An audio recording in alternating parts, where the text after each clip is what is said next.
Bom dia, meus queridos amigos. Estamos começando mais um PodLegis e hoje vamos apresentar o tema sobre processo administrativo disciplinar, o PAD, ok? Vamos lá, meus amigos. Olha, o PAD ele está ali regulado pela Lei 8.112 de 1990 e nós já até falamos sobre ele aqui, sobre essa lei aqui no PodLegis, ok? Só que agora a gente vai aí aprofundar um pouquinho sobre o título 5º desta lei, que traz, especificamente aí o porquê e até mesmo como se aplica o processo administrativo disciplinar. Esse tema, de processo administrativo disciplinar, ele já foi cobrado ao todo em 10 questões, sendo que 90% delas poderiam ali ser resolvidas com o conhecimento da Lei 8.112 de 1990. Então, o PAD ele está disciplinado ali a partir do artigo 143 até o artigo 182 dessa lei, ok?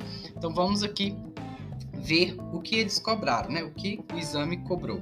Temos aí questões relacionadas a nulidades, que é a teoria da verdade sabida, questões relacionadas a direito de petição, penalidades, sindicância e questões relacionadas à independência das instâncias administrativas, tanto a civil quanto a penal, ok?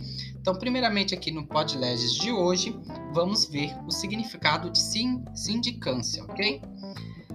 Você deve estar se perguntando, obviamente, o que seria, a sindicância. Olha, antes de mais nada, é preciso que vocês entendam que todo processo administrativo disciplinar, ele acontece, em razão de uma denúncia de infração.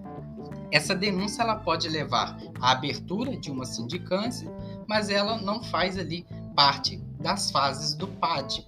Ela é apenas uma investigação preliminar sobre o ato ilícito, Então, se for comprovada uma infração, seja ela leve ou média, em que a pena é de advertência ou até mesmo uma suspensão de até 30 dias, o servidor ele pode ser punido na sindicância punitiva. Então, caso não seja encontrado nenhuma irregularidade, a sindicância ela é arquivada. Então, vamos aqui fazer um comparativo entre sindicância e o PAD, que é o processo administrativo, ok? Ambos os processos, eles são processos administrativos com o objetivo aí de haver uma aplicação de penalidades aos servidores. Em relação à sindicância, ela poderá resultar da aplicação de penalidades mais leves, como advertência ou suspensão de até 30 dias. E o prazo para a conclusão da sindicância no processo não excederá 30 dias. Então, ele pode ser prorrogado por igual período a critério aí da autoridade superior. Em relação ao processo administrativo disciplinar, que é o PAD, sempre será necessário ali haver uma aplicação de penalidades mais graves. Entre elas, temos aqui, por exemplo, a demissão, a cassação de aposentadoria ou disponibilidade, a destituição de cargo em comissão ou função de confiança e suspensão superior a 30 dias. Então, o prazo para a conclusão do PAD é de 60 dias, que pode aí ser prorrogável por mais 60 dias. Mas prestem atenção, meus amigos. Se for ali apurado que houve o cometimento de uma infração grave, com pena aí de suspensão maior que 30 dias ou até mesmo a demissão, a sindicância ela levará à abertura do processo administrativo disciplinar, que é dividido em 3 fases, a instauração, o inquérito e o julgamento. Em relação ao servidor público federal, que consta lá na lei que eu citei aqui para vocês no início, que é a Lei 8.112 de 1990, temos que as regras que devem ser seguidas visando o regular andamento ali do serviço público consta nesta lei. E em alguns casos, essas regras também se aplicam ao servidor municipal e ao estadual. Então, nesse sentido, quando a gente pratica infrações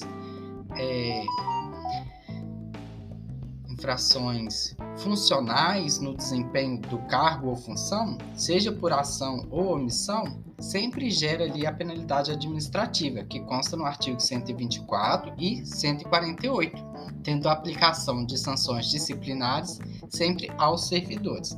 Em geral, os deveres e proibições ao servidor público também estão previstos, só que nos artigos 116, 117 e 132 da lei que eu citei, e além das proibições encontradas nos artigos supracitados, né, caso você descumpra,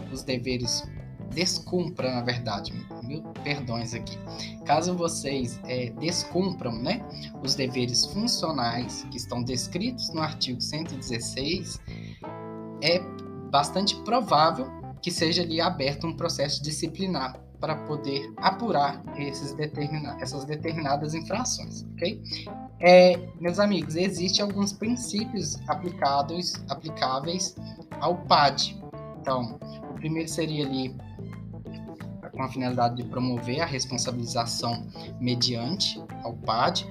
Então, você deve se atentar não somente aos princípios básicos da administração pública, mas também os princípios básicos da administração pública, esses que são previstos aí no artigo 37 da Constituição Federal, mas também precisa se atentar aos demais princípios acautelados, ok? Então, dessa forma, né, os princípios setoriais expressos na Constituição Federal somam-se aos de caráter mais amplo, ok? Ligados aí aos direitos individuais e aos processuais. Então, são eles, meus amigos: princípio do devido processo legal, princípio da ampla defesa e do contraditório, princípio do informalismo moderado, princípio da verdade real, princípio da presunção de inocência ou de não culpabilidade, princípio da motivação. Meus amigos, estamos encerrando o episódio de hoje e o seguinte, que vai ser a